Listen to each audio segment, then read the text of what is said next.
بسم اللہ الرحمن الرحیم۔ السلام علیکم ورحمۃ اللہ وبرکاتہ۔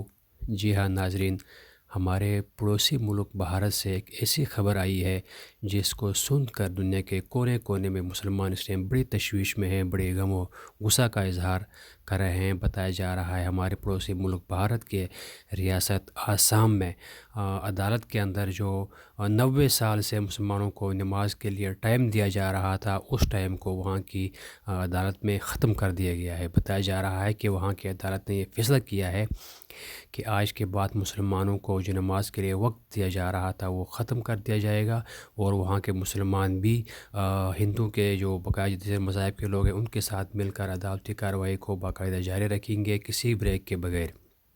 بتایا جا رہا ہے اس روایت کو آج 90 سال بعد انہوں نے توڑ دیا ہے۔ وہاں کے جو مسلمانوں کی تعداد تھی وہاں اراکین کی، وہ 30 بتائی جا رہی تھی، اور ان کو باقاعدہ نماز جمعہ کے لیے ٹائم دیا جا رہا تھا، لیکن ابھی یکسر سے یہ فیصلہ ہوا ہے، وہاں کی عدالت نے یہ فیصلہ کیا ہے کہ یہاں پہ جو مسلمانوں کو آدھا گھنٹہ یا گھنٹے کا ٹائم دیا جا رہا تھا نماز کے لیے، اس کو مکمل ختم کیا جائے۔ اور وہاں کے جو مسلمان اراکین ہیں انہوں نے باقاعدہ احتجاج نوٹ کروا دیا، انہوں نے بڑا احتجاج کیا، تشویش کے اظہار کیا کہ مسلمانوں کے لیے یہ ٹائم ختم نہیں ہونا چاہیے، مسلمانوں کو نماز کا ٹائم کو مکمل وقت ملنا چاہیے۔ لیکن وہاں کی حکومت کی طرف سے صاف صاف الفاظ میں یہ فیصلہ کیا گیا ہے کہ آج کے بعد مسلمانوں کو نماز کے لیے وقت نہیں دیا جائے گا، اور مسلمان بھی دیگر مذاہب کے لوگوں کے ساتھ مل کر عدالتی کارروائی کو باقاعدگی سے جاری رکھیں گے بغیر کسی بریک کے۔ بتایا جا رہا ہے آسام کی حکومت نے مسلمانوں کے لیے بڑی تشویش کا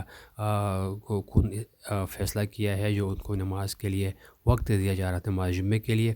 اس سے پہلے نماز جمعے کی چھٹی بھی ختم کر دی گئی، اور ابھی جمعے کے دن بھی عدالت کی کارروائی جاری رہتی ہے۔ اسی طرح ابھی جمعے کی نماز کے لیے جو ٹائم دیا جا رہا تھا، بتایا جا رہا ہے کہ وہ ٹائم بھی اب مسلمانوں کے ہاتھ سے چھوٹ گیا۔ اب یہ کوئی اسلام دشمنی ہے یا مسلمانوں کے ساتھ زیادتی ہو رہی ہے، یہ تو آنے والا وقت ہی بتائے گا۔ جزاک اللہ۔